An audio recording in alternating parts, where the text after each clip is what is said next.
And former President Trump has just arrived to Capitol Hill for his meeting with Republican lawmakers in Washington this morning. It's the first time Trump is meeting with GOP leaders near Capitol Hill since his supporters attacked the Capitol on January 6th. We have team coverage as he arrives there, starting with ABC News senior congressional correspondent Rachel Scott. Rachel, how is this expected to play out today? Yeah, we are told that the former president just arrived here outside of the Capitol Hill Club moments ago, and so now this meeting with House Republicans is now kicking off inside just behind me. It's a little bit of a slightly busy, chaotic scene out here. Obviously, you have members of the press, you have some protesters that have lined up. This is the former president's first meeting with House Republicans near Capitol Hill since his supporters stormed the Capitol on January 6th. And obviously, this comes at a very pivotal moment. The former president was just convicted on 34 counts of falsifying business records. He's now just weeks away from being sentenced, and then 4 days later, he's going to accept the party's nomination for president. And so this meeting today really underscoring just how much the party has rallied behind former President Donald Trump, even after that conviction, even after what happened here on January 6th, which you had multiple members of the Republican Party very critical of, including Senate Minority Leader Mitch McConnell, who I know John Carl spoke to. So this really is a consensus here where the Republicans are rallying behind the former president, and then also they're hoping to get the party on the same page, because talking to Republicans coming in, Diane, I'll tell you one thing that they told me. They know that Donald Trump and what he says between now and the election will be absolutely critical to their chances of not only hanging on to the House majority, but expanding it, and they hope to also win back the majority in the Senate too, Diane. So, Rachel, why have this meeting here and why have it now?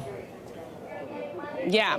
Well, now the timing is essentially because he is the presumptive Republican nominee. And so the former president has not had a meeting, a gathering like this with all of the House Republicans and all of the Senate Republicans like we will see today since he has essentially clinched the party's nomination. Of course, he does talk to Republicans one-on-one. We know that even some of these Republicans that he is meeting with today, sources tell us they are on a short list. And we can move. We're just going to walk a little bit. The police are just moving us a little bit across the street because this area is just so busy. So just take a walk with me, Diane. We're just going to move out of this area.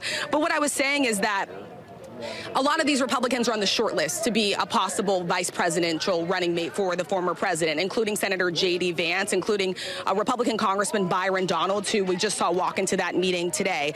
This is a little bit of a chaotic scene, so I appreciate you staying with us here as we just move across the street. You could just see the presence here of the amount of people that have sort of turned out, not just press, but also protesters to see the former president. We're expecting that he's also going to meet with business leaders a little bit later, and then after this meeting here with House Republicans, he'll obviously also meet with Senate Republicans, and then we're expecting him to deliver remarks to the media where he might take some questions, Diane.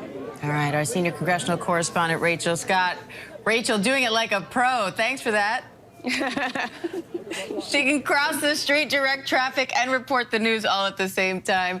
And now let's head over to our chief Washington correspondent, Jonathan Karl, joining me now for the impact on today's meetings on Capitol Hill. Hopefully no cops coming over to move you over right now, John. I mean, I'm still blown away by Rachel, commanding the scene there. That's She's like, okay, no problem. Stay with me. Keep rolling. Off we go. I mean, she should have maybe started juggling while she was answering you as well. That was just, that was quite a scene. All right. So, John, let's talk about this meeting because it's Trump's first time holding meetings with GOP lawmakers since January 6th. And many of those Republicans condemned the attack and Trump at the time. So what do you make of them having this meeting now just down the street? Well, I mean, I think that this is symbolic of something that has actually been happening for some time, and that is Trump's total takeover of the Republican Party.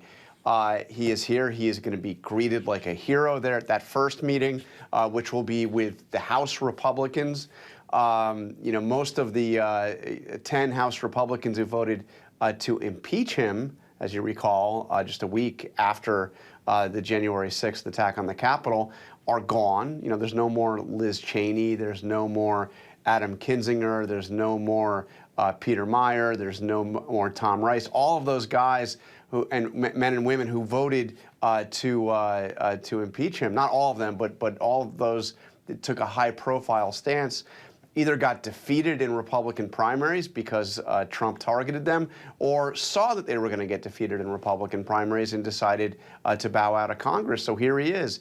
He's returning not as a tarnished former president, but something of a conquering hero to those House Republicans. Now, Senate Minority Leader Mitch McConnell and Trump haven't spoken in more than 3 years, but even he plans to be at this meeting today. How significant is that?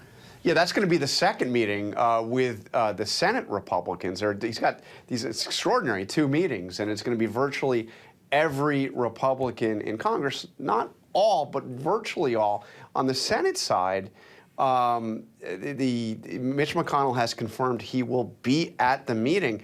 And Diane, Mitch McConnell has not spoken to Donald Trump since December 15th of 2020. And I use that very specific date because there's quite a story behind it. Mitch McConnell went on the floor of the Senate after the Electoral College votes had been cast, and he congratulated Joe Biden and Kamala Harris on their victory in the 2020 election. And Donald Trump was so infuriated by this that he immediately got on the phone. McConnell, as soon as he got back to his office just down the hallway from the Senate floor, was told, the president's on the line for you. And Trump started screaming at him. I'm told by McConnell. McConnell described this conversation to me, that it was an expletive-ridden rant. How dare you do this? We're still fighting this. And that was Trump ultimately hung up on him, and that's the last time the 2 men ever spoke. Wow. Well, we'll be excited to be a fly on the wall. If only we could be a fly on the wall for that meeting. But John, I know you'll find out all you can about it. Meanwhile, we've got the House covered, we've got the Senate covered, and not far from these meetings, the Supreme Court could hand down some big rulings today and tomorrow. What are you watching for there? Well, there are 2 that are directly relevant to Donald Trump. One is the issue of whether or not a president has absolute immunity, as Trump has argued. This is the case that has stalled the January 6th trial because they have to wait to see if they could even bring the charges up. That's going to be a very significant ruling, and it will tell you whether or not it is possible that there is a trial, a much more significant trial than what we saw in New York, of Donald Trump related to January 6th before the election. And the other one is also related to the January 6th trial, and that is one of the criminal charges that many of those who attacked the Capitol have been charged with, including Trump, is the idea of disrupting an official proceeding of the government, and that the constitutionality of that charge has been challenged, and the Supreme Court heard arguments on that, and they will rule on that. Possibly we'll hear today. All right, John Karl, thank you.